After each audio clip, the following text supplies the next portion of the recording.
Hello दोस्तों, मैं हूं अनुज गौतम और आप देख रहे हैं द लाइट्स पॉइंट।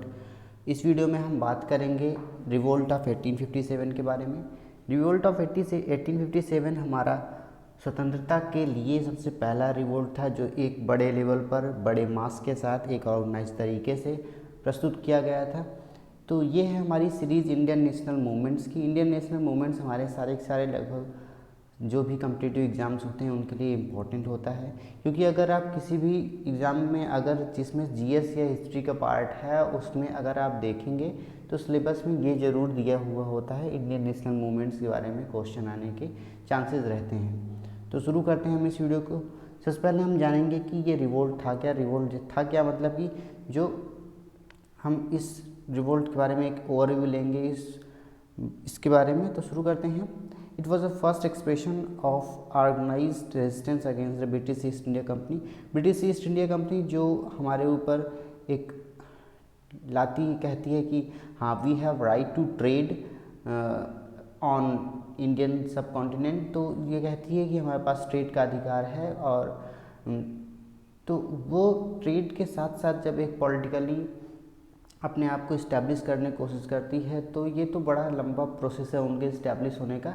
लेकिन 1857 में एक पहला एक ऐसा रेजिस्टेंस था, विरोध था, जो हम लोगों ने प्रस्तुत किया एक बड़े मास के साथ। ठीक है, ये शुरू तो हुआ था एक सिपाही के रिवोल्ट के द्वारा, लेकिन बाद में इसने और ज़्यादा लोगों का पार्टिसिपेशन लिया। ठीक है, revolt is known by several names, कई नामों से जाना जाता है। सिपाही म्यूटनी, क्योंकि इसकी स्टार्टिंग हुई थी मंगल पांडे से। मंगल पांडे एक बैरकपुर में सिपाही थे, उन्होंने मना कर दिया था कि हम कार्टिजेस को यूज़ नहीं करेंगे। इसके बारे में मैं बाद में बात करूँगा।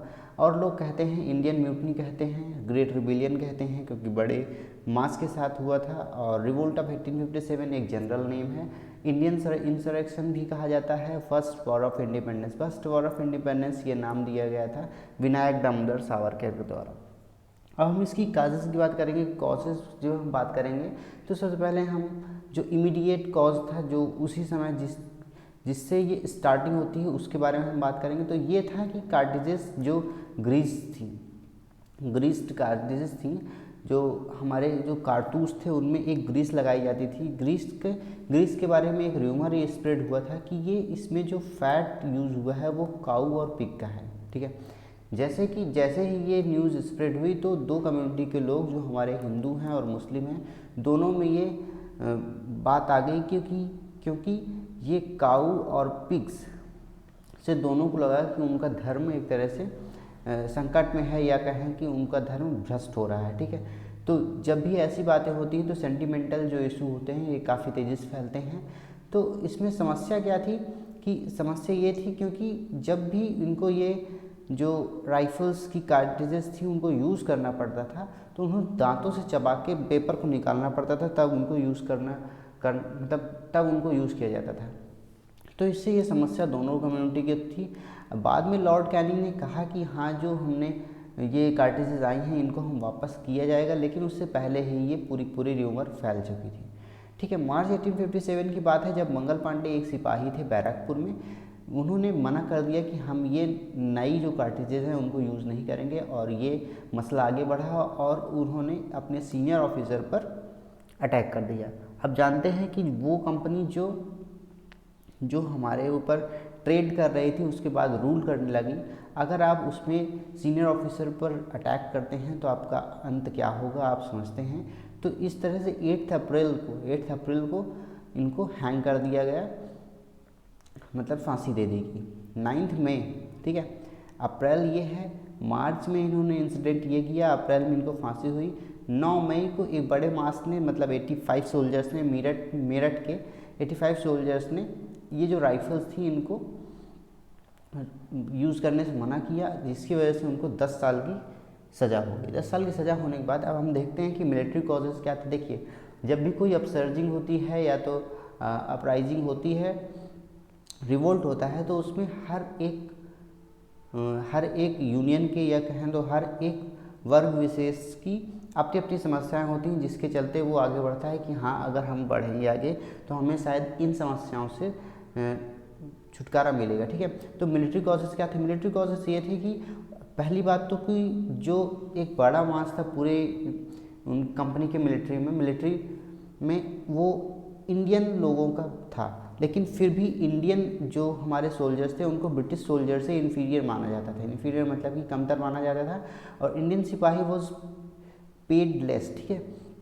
बराबर काम लेने के बाद भी, बराबर रैंक में होने के बावजूद भी इंडियन सिपाही को जो वेतन था या तो जो भी उनको पैसे दिए जाते थे वो कम थे कंपेयर दैन यूरोपियन सिपाही के, ठीक है। They were required to serve areas far away from the homes, ठीक है। उनको ये कंडीशन दी जाती थी कि आपको, देखिए लॉर्ड कैनिंग ने 1856 में एक एक्ट लाया जिसे कहा जाता है जनरल सर्विसेज एनलिस्टमेंट एक्ट। इसके तहत उन्होंने कहा कि जो सिपाही हैं उनको ये सोच के रखना है कि they are ready to serve even in British land across the sea, ठीक है। तो उन्हें कहा जाता था कि अगर आप इंडिया के हैं और आपने ये ब्रिटिश मिलिट्री में काम कर रहे हैं तो आपको ये तय करना है कि आपको कभी भी भेजा जा सकता है ब्रिटिश लैंड। अब देखिए उस समय सिर्फ समस्या ये दूरी वाली नहीं थी, समस्या ये थी कि हमारा समाज काफ़ी बंधा हुआ था। तो आप ये जानिए कि किसी भी इंडियन पीपल को एक समुद्र पार करके जाना और दूर रहना आपको एक सेंटिमेंटल इशू देता है। और दूसरी बात है कि तब ये बातें चलती थी कि समुद्र पार करके जो भी आदमी जाता था वो जो एक अंग्रेज़ों के तौर तरीके उनको सीख के आता था। ये एक तरह से कहें कि उनको वो कहने चाहते थे कि वो अब इस समाज में रहने लायक नहीं है, ठीक है। ऐसी बातें होती थी। आप याद करें अगर कि रामानुजन के साथ ऐसा हुआ, वो भी गए थे तो इनके साथ भी ऐसा हुआ, ठीक है। मतलब लोग कहते थे, ठीक है। अब नेक्स्ट बात, क्योंकि उन्होंने अज्यूम कर दिया था कि अब वो अंग्रेज़ों के तौर तरीके सीख लेगा और हम लोगों से अलग हो जाएगा, ठीक है। अब इकोनॉमिक कॉजेज़ क्या थे? इकोनॉमिक कॉजेज़ थे कि आप ग्रामीण इलाकों की बात करें तो वहाँ पे जमींदार थे जो उन पर हैवी टैक्सेस ऑन लैंड दिया जाता था, stringent method of revenue collection, जिससे वजह से जमींदार बड़ा मतलब कि एक जो आप कहते हैं पावरफुल आदमी होता है गांव में, वो भी उनसे नाराज़ है। और पीजेंट नाराज़ इसलिए है क्योंकि उसे ही वो टैक्सेस पे करने थे, अल्टीमेटली उसे ही वो टैक्सेस पे करने पड़ते थे, ठीक है। तो ये एक सबसे नीचे तबके का आदमी, एक सबसे ऊपर तबके का आदमी, दोनों नाराज़ हैं। Many among these groups were unable to meet the heavy revenue demands को नहीं पे करते पे, उसकी वजह से उन्हें मनी लेंडर के पास जाना पड़ता था। मनी लेंडर के पास जाने से वो हर साल दर साल नए वो लोन्स में फंस जाते थे। लार्ज नंबर ऑफ सिपाही belong to the peasantry class, ठीक है। जो हमारे सिपाही थे वो भी प्रेजेंट्री क्लास से बिलोंग करते थे। And family ties with the villages, so grievances of the peasants also affected them. अब जो हमारे सिपाही थे वो गांव की गुस्सा भी उस रिवोल्ट में निकालना चाहते थे, ठीक है। After the industrial revolution in England there was a influx of British manufactured goods जो ब्रिटिश के लैंड से थे वो यहाँ आने लगे, जिसकी वजह से जो इंडियन जो इंडस्ट्रीज थी वो रूइंड हो गई, ठीक है। ये भी एक बड़ा प्रॉब्लम था, लोगों के अंदर गुस्सा था कि इन्होंने भर दिया है इंडियन मार्केट में ब्रिटिश गुड्स, जिसकी वजह से यहाँ की मार्केट के जो भी लोग थे, जो भी इंडस्ट्री थी वो ख़राब हो गई है, तो कहीं बंद पड़ गई, ठीक है। Indian handicraft industries had compete with the cheap machine, क्योंकि वहाँ पे मशीनीकरण हो चुका था, तो इसी वजह से वहाँ पे सस्ता जो गुड होता था वो तैयार होता था, ठीक है। हम बात करें सोशल और रिलीजियस। सोशल की बात करें तो जो वेस्टर्न सिविलाइजेशन थी, वेस्टर्न सिविलाइजेशन का बहुत तेज़ी से इंडिया में विस्तार होता है, ठीक है। जिसकी वजह से सारे लोग कंसर्न करते हैं कि हाँ अब अगर वेस्टर्न सिविलाइजेशन का यहाँ पे स्प्रेड हुआ तो जो हमारी इंडियन सिविलाइजेशन होगी उसको दबा दिया जाएगा। एक एक्ट आता है 1850 में, जिसने Hindu law of inheritance enabling the Hindu who had converted to Christianity, मतलब कि जो लोग अगर हिंदू हैं, अगर क्रिश्चियनिटी में कन्वर्ट कर रहे हैं तो वो अपनी जो प्रॉपर्टी थी उसको इनहेरिट कर सकते हैं, ठीक है। ये 1850 में एक आता है एक्ट। उसके बाद people were convicted to government, that government was planning to convert Hindu. तो लोगों को लगा कि जो गवर्नमेंट थी वो सब हिंदू लोगों को, इंडियन लोगों को क्रिश्चियनिटी में कन्वर्ट करना चाहती थी, ऐसा लोग मानते थे। फिर आता है एक सती और फीमेल इन्फेंटिसाइड एबोल्यूशन किया जाता है, ठीक है। And legislation legalise the widow marriage का लेजिस्लेशन भी आता है, ठीक है। तो ये एक बड़ा मेजर चेंज था जो इंडियन लोगों में आप कहें तो सोशल और रिलीजियस कॉज को अफेक्ट करता है, ठीक है। Introducing the western methods of education, education में इंग्लिश आ गई थी। वेस्टर्न मेथड्स मतलब कि जो वेस्टर्न कल्चर में थे, जो हमारे सब्जेक्ट्स थे यहाँ से डिफरेंट थे, उनको भी यहाँ पे इंट्रोड्यूस कराया जाता है। Even the introduction of railways and telegraph was viewed as a suspicion, ठीक है। लोगों को एक नज़रिया था कि रेलवेज और टेलीग्राफ भी एक इंडियन सिविलाइजेशन को दबाने की कोशिश है, ठीक है। पॉलिटिकल कॉज की बात करें, पॉलिटिकल कॉज की ब्रिटिश पॉलिसी जो एक्सपेंशन की थी वो बहुत तेज़ी से बढ़ रहे थे और ये एक समस्या के तौर पे देखा जा रहा था। डॉक्ट्राइन ऑफ लैप्स, जिसे आप जानते हैं कि अल्टीमेटली जो भी प्रिंसली स्टेट होंगे वो उस जो ब्रिटिश ईस्ट इंडिया कंपनी के अंडर में लैप्स कर जाएंगे, जैसे कि लक्ष्मीबाई के साथ हुआ था।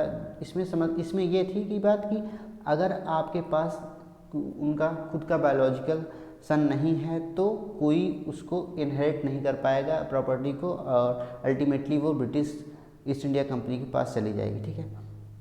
ऐसा हुआ इनके साथ, रानी लक्ष्मीबाई के साथ, और जिससे सतारा, नागपुर और झांसी अनेक्स किए गए। फिर उसके बाद अगर हम बात करें कि ये रिवोल्ट जो हुआ इतने बड़े मासेस के होने के बावजूद फिर फेल क्यों हुआ, लिमिटेड अपराइजिंग, ठीक है। लिमिटेड इसलिए था क्योंकि large part of the country remain unaffected. जो सेंट्रल इंडिया का पार्ट था, सेंट्रल इंडिया में तो रिवोल्ट हुआ, ठीक है। आप मेरठ से बात करें, मेरठ से दिल्ली तक की बात करें, लेकिन साउथ इंडिया या तो नॉर्थ इंडिया पूरी तरह से अनअफेक्टेड था। नो इफेक्टिव लीडरशिप में आप बात करें तो उन्होंने अप्रोच किया था और जो हमारे बहादुर शाह जफ़र को अप्रोच किया, लेकिन सही से वो एग्जीक्यूट नहीं हो पाया। नाना साहब को लिया गया था, तात्या तोपे और रानी लक्ष्मीबाई ने लीड तो किया, लेकिन एक लिमिटेड एरिया तक उन्होंने लीड किया, उसके बाद उनकी पहुंच नहीं थी। लिमिटेड रिसोर्सेज बहुत कम थे, क्योंकि बड़े जो सारे आप कहें हथियारों की बात करें तो वो तो इंग्लिश लोगों के पास ही थे। उसके बाद हम बात करें no participation of the middle class. मैंने बात की आपसे कि सबसे ऊपर का आदमी जमींदार, सबसे नीचे का आदमी पीजेंट, दोनों ने पार्टिसिपेट किया, लेकिन बीच के जो बिजनेसमैन थे या तो कहें हम ट्रेडर्स थे, इन्होंने इसमें पार्टिसिपेट नहीं किया, ठीक है। तो ये था हमारा ये वीडियो, और अगले वीडियो में हम बात करेंगे एक नए रिवोल्ट के बारे में। तो इस रिवोल्ट के जो रिजल्ट थे वो क्या थे?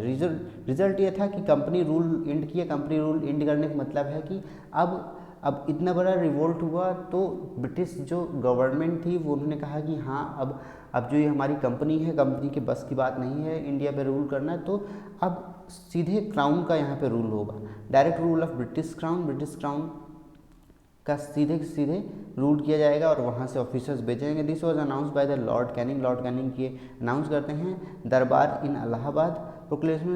Proclamation issued on 1 November of 1858 in the name of the queen, ठीक है। रिलीजियस टॉलरेंस की बात करें, फिर रिलीजियस टॉलरेंस की अगर बात करें हम कि it was promised and due attention was paid to customs and tradition of India. Queen ने बिहाफ ऑफ क्वीन कहा गया कि हाँ अब हम इंडियन सब कॉन्टिनेंट के जो रिलीजियस कस्टम्स हैं उनका ध्यान रखेंगे। तो ये था अंत इस वीडियो का। नेक्स्ट वीडियो में हम बात करेंगे एक नए रिवोल्ट के बारे में। सो तब तक के लिए धन्यवाद।